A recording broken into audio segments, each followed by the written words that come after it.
అందరికీ praise the lord. ప్రభువైన యేసుక్రీస్తు నామములో మీ అందరికీ శుభములు తెలియజేస్తున్నాం. ప్రియమైన వాళ్ళారా, బాగున్నారా? రండి, ఈ సమయంలో నేటి హెబ్రోన్ క్యాలెండర్ వాక్యం దగ్గరకు వస్తాం. రండి, కీర్తనలు 7వ కీర్తన 17వ చరణాన్ని చదువుతున్నాను. యెహోవా న్యాయము విధించువాడని నేను ఆయనకు కృతజ్ఞతాస్తులు చెంచెదను. అంటే భక్తుడు ఆలోచన ఏంటంటే, దేవుడు న్యాయవంతుడు కాబట్టి, న్యాయాన్ని జరిగిస్తాడు కాబట్టి నేను ఆయన్ను కృతజ్ఞతాస్తులు ఆయనకు చెల్లిస్తాను అంటున్నాడు. దావీదు గారు చక్కగా దేవుడు న్యాయవంతుడు అన్న విషయము తనకు అర్థమైంది. కాబట్టి ఎవరైనా కావచ్చు, వాళ్ళు భక్తులైనా వారు మరెవరైనా కావచ్చు, వారి విషయంలో దేవుడు ఖచ్చితంగా శిక్ష విధిస్తాడు, ఆయన న్యాయానికే ఓటు వేస్తాడన్న విషయము మనకు అర్థమవుతూ ఉంది. నా ప్రియ దేవుని బిడ్డలారా, ముఖ్యంగా ఎవరైతే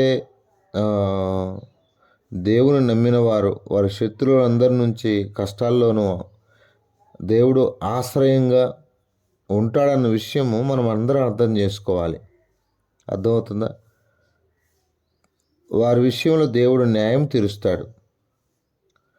దేవుడు న్యాయము జరిగించేందుకే ఉంటాడు. అర్థమవుతుందా? అవును, దేవుడు న్యాయం జరిగించేవాడు. 6వ వచనం చదవండి. 6వ చరణం. యెహోవా కోపము తెచ్చుకుని లెమ్ము, నా విరోధులు ఆగ్రహము ననుచుటకై లెమ్ము, నన్ను ఆదుకొనుటకై మేల్కొనుము. న్యాయవిధిని నీవు నియమించి ఉన్నావు గదా, న్యాయము జరిగించే దేవా. 8వ చరణం చదువుతున్నాను. యెహోవా జనములకు తీర్పు తీర్చువాడవు. యెహోవా నా నీతిని బట్టి నా యథార్థతను బట్టి నా విషయములో, ప్రియమైన వాళ్ళారా, నా విషయములో నాకు న్యాయము తీర్చుము. కాబట్టి ఎంత చక్కగా స్పష్టంగా మాట్లాడుతున్నాడో మనకు అర్థమవుతుంది. దేవుడు న్యాయము 10వ వచనం కూడా చూడండి. అంతా చూసిన దుష్టుల చెడుతనం మాన్పము, నీతి గల వారిని స్థిరపరచుము. యథార్థ హృదయం రక్షించు దేవుడే నా కేడము మొయవాడై ఉన్నాడు. న్యాయం బట్టి ఆయన తీర్పు తీర్చును. ప్రతిదినము కోప్పడు దేవుడు. అంటే అర్థమవుతుందా? దుష్టుల చెడుతనాన్ని మాన్పడానికి ఈ తీర్పు, ఈ న్యాయం ఎందుకని? ఇప్పుడు భూమి మీద న్యాయం చూద్దామంటే ఎక్కడ కనిపించట్లేదుగా. న్యాయం లేదు కాబట్టి చెడుతనం పెరిగిపోతూ ఉంది. నీతి కనిపించట్లేదు, యథార్థవంతులు కనిపించట్లేదు, అన్యాయమే. అందుకే ఒకవేళ ఈరోజు అన్యాయానికే ఎక్కువగా ప్రజలు ఓటు వేయచ్చేమో, కానీ ఒక దినం ఉంది, పాపమును కనుటకు వాడు ప్రసవేదన పడుచున్నాడు, చేటును గర్భము ధరించిన వాడే అబద్ధమును కని ఉన్నాడు. అర్థమైందా? తప్పదు కదా మరి. ఏం విత్తుతామో ఆ పంటనే కోస్తాం. బాగా మనం అర్థం చేసుకోవాల్సింది ఏంటంటే, మా ప్రియమైన దేవుని బిడ్డలారా, చెడుతనాన్ని తొలగించాలి, న్యాయము స్థిరపరచబడాలి అన్నది ఇక్కడ భక్తుని యొక్క ఆవేదన. దుర్మార్గత ఉండకూడదు. దుర్మార్గత దేవునికి ఇష్టం లేదు. దుర్మార్గమైన పనులు చేసే వాళ్ళు కూడా దేవునికి ఇష్టం లేదు. కాబట్టి దుర్మార్గులపై దేవుని తీర్పు ఉంటుందన్న విషయము మనం అర్థం చేసుకోవాలి. కాబట్టి శత్రువు విషయంలో దేవుడే న్యాయము తీరుస్తాడు. ద్వితీయోపదేశకాండం 33:27లోను, సమూయేలు 2వ గ్రంథం 22:23వ వచనంలోను, కీర్తనలు 2:12. నేను చదువుతున్నా, ఒకసారి వినండి. కీర్తనలు 2:12 వినండి. ఆయన కోపం త్వరగా రగులుకొనును, కుమారుని ముద్దు పెట్టుకునుడి, లేని యెడల ఆయన కోపించును. అప్పుడు మీరు త్రోవ తప్పి నశించెదరు, ఆయన ఆశ్రయించువారు ధన్యులు. కాబట్టి దేవుణ్ణి ఆశ్రయించకుండా ఇష్టానుసారంగా లోకంలో జీవిస్తే చాలా ప్రమాదమే. కనుక దేవుని ప్రజల ఇలా ఈ వాక్యం యొక్క సందర్భాలు బైబిల్లో మనం ఎన్నో చూడగలం. కీర్తనలోనే చాలా విషయాలు చూస్తాం. నేను యెషయా గ్రంథంలో ఒక మాట చదువుతాను. యెషయా గ్రంథము 25వ అధ్యాయము. ఈ ఈ సందర్భాన్ని మనము అర్థం చేసుకున్న యెషయా గ్రంథం 25వ అధ్యాయము 4వ వచనాన్ని చదువుతున్నాను. 25:4 చదువుతున్నాను. కాబట్టి బలిష్ఠులైన జనులు నిన్ను గనపరచెదరు, భీకర జనముల పట్టణస్థులు నీకు భయపడుదురు. అంటే దేవుడు న్యాయమైన తీర్పుకు ప్రతి ఒక్కరూ భయపడాల్సిందే. ఎవరైనా కావచ్చు. అర్థమవుతుందండి? బలిష్ఠులు కావచ్చు, భీకరమైన పట్టణస్థులు కావచ్చు, ఎవరైనా కావచ్చు. దేవుని యొక్క న్యాయమైన త్రాసు కిందకి రావాల్సిందే. వారు ఎలాంటి బలవంతులైనా కావచ్చులే, కానీ దేవుడు చెప్పిన మాట వినాల్సిందే. ఎందుకంటే దేవుడు న్యాయవంతుడు, ఆయన పక్షపాతి కాడు. ఇప్పుడు భక్తుడు ఏమంటున్నాడంటే, దేవుడు న్యాయ విధిని నెరవేరుస్తున్నాడు కాబట్టి నేను ఆయనకు కృతజ్ఞతాస్తుతులు చెల్లిస్తున్నాను. అంటే దేవుడు న్యాయమును తప్పిపోయేవాడు కాదు.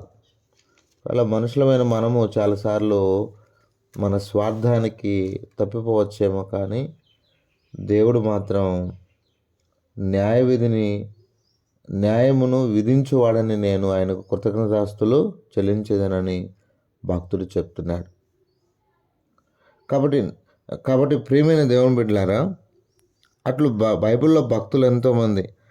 ఒక విధంగా చెప్పాలంటే యోబు గ్రంథం 31వ అధ్యాయంలో కూడా యోబు తన ప్రవర్తన విషయం చెప్తున్నాడు. నేను ఇలా ఉంటిని, అయినా కొన్ని ఇబ్బందులు వచ్చినాయి, దేవుడు కనికరించాడు. సమూయేలు మొదటి గ్రంథం 24:9 వచనం నుండి 15 వచనం వరకును, 26వ అధ్యాయం 15 నుంచి 20 వచనాల వరకు సౌలుతో దావీదన్న మాటలు ఒకసారి చూస్తే మనకు అర్థమవుతుందన్నమాట.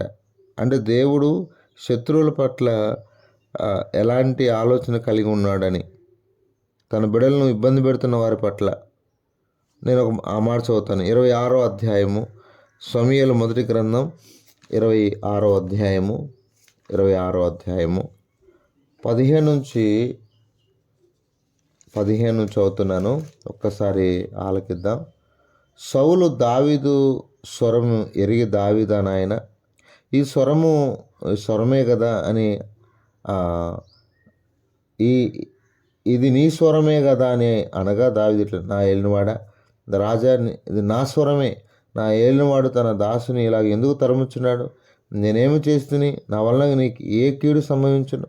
రాజా, నా ఏలినవాడా, నీ దాసుని మాటలు వినుము. నా మీద పడవలని యెహోవా నిన్ను ప్రేరేపించిన నైవేద్యం చేసి ఆయన శాంతపరచవచ్చును. అయితే నరులెవరైనాను నిన్ను ప్రేరేపించిన వారు యెహోవా దృష్టికి శాపగ్రస్తులగుదురు. వారు నీవు దేశమును విడిచి అన్యదేవతలు పూజించమని చెప్పి యెహోవా శ్వాసమునకు హత్తుకొనకుండా నన్ను వెలివేయుచున్నారు. ప్రేమిన వింటున్నారా? అంటే సౌలు గారిని ప్రేరేపించి దావీదుని ఏదో చేయాలనుకుంటారు, కానీ దేవుడు న్యాయమును విధించువాడు, న్యాయమునే జరిగించుతాడు. చివరికి ఆయనే ఒప్పుకున్నాడు, నేను పాపం చేసిన వాడను, నేను తప్పు చేశానయ్యా, నీ పట్ల వెర్రివాడని ఇలా చేశాను, నిన్ను తరిమాను అన్నట్టుగా తాను పడ్డట్టు చూస్తాం. కాబట్టి ఏదేమైనప్పటికీ దేవుడు తన భక్తుని ఎడల న్యాయము తీర్చువాడు. చాలామంది ఈరోజు కోర్టులు, కేసులని రకరకాలుగా న్యాయం జరగక ఎంతో బాధపడుతున్నారు. ఈరోజు నువ్వు ఏ న్యాయం కోసమైతే ఎదురు చూస్తున్నావో ఆ న్యాయాన్ని విధించువాడు ఆయనే, న్యాయము జరిగించువాడు ఆయనే, న్యాయాధిపతి కూడా ఆయనే. కనుక ప్రభు సన్నిధికి వెళ్దాం. ప్రభువా, నాకు న్యాయము తీర్చు అని ప్రభు దగ్గర మొరపెడదాం. ప్రభు న్యాయం తీర్చువాడు. తదుపరి ఆయనకు కృతజ్ఞతాస్తుతులు చెల్లిద్దాం. రండి ప్రార్థన చేసుకుందాం. పరిశుద్ధమైన తండ్రి, కృపగలిగిన దేవ, స్తోత్రాలు. మీరు ఇచ్చిన ఈ మాటల కొరకు స్తుతిస్తూ, నువ్వు న్యాయమును జరిగించువాడు, న్యాయమును విధించువాడు. స్తోత్రాలు. మా ప్రియులు ఎవరైతే ఏ సమస్యలు అయితే ఉన్నారో అన్న, కొందరు పొలం సమస్యల్లో, కొందరు వివాహాలై ఎన్నో రకాల సమస్యల్లో కోర్టులకు ఎక్కి ఆయన ఎన్నో రకాల బాధలు పడేవారు. వారిని జ్ఞాపకం చేసుకొని సాయం చేయి. రామనాయుడు గారి కొరకు, తన కుటుంబం, తన 2 కుమార్తెలు ప్రశాంతి, జయశ్రీ కొరకు ప్రార్థన చేస్తున్నాం. వారి భవిష్యత్తు జాబ్స్, మ్యారేజ్ కొరకు సాయం చేయండి. ఈ విధంగా తండ్రి నాయన ఏసన్న గారి కొరకు ప్రార్థన చేసిన కనికరించండి నాయన. ఈ విధంగా ప్రార్థించమని కోరిన అందరి కొరకు చెల్లిశారా తన తల్లిదండ్రుల కుటుంబాల కొరకు ప్రార్థన చేసిన కనికరించండి. ఈ విధంగా జ్ఞాపకం చేసుకొని ఆయన కెవిన్ జాబ్ విషయంలో సహాయం చేయండి. సోఫియా 10th క్లాస్ ఎగ్జామ్స్ కొరకు సహాయం చేయండి. దయగల తండ్రి, అంత మాత్రమే కాదు ప్రభా నాయన, ఆయన నిర్మల్ డిస్టిక్ నుంచి నాగరాజు మరి ఆ తండ్రి వీసా అప్రూవల్ అవ్వడానికి కూడా సహాయం చేయవలసిందిగా ప్రార్థన చేస్తున్నా. మరి 10th క్లాస్ ఎగ్జామ్స్ రాస్తున్న బిడ్డలు ఎస్తేరు, రూబేన్ కొరకు ప్రార్థన చేస్తున్నాం. వారికి నీ కృపదయ చేయండి, సహాయం చేయండి. ఈ విధంగా మా ప్రియులందరి కొరకు ప్రార్థన చేస్తూ మీరే మహిమ పొందమని, నీకు కృతజ్ఞతాస్తులు చెల్లించేవారుగా సహాయం చేయమని, దావీదు ఎలా అయితే నీ కృతజ్ఞతలు చెల్లిస్తూ వచ్చాడో మేము కూడా నీకు కృతజ్ఞతలు చెల్లించడానికి మీరే సహాయపడమని యేసు పరిశుద్ధ నామములో ప్రార్థన చేసి అడిగి వేడుకుంటున్నాం తండ్రి. ఆమేన్.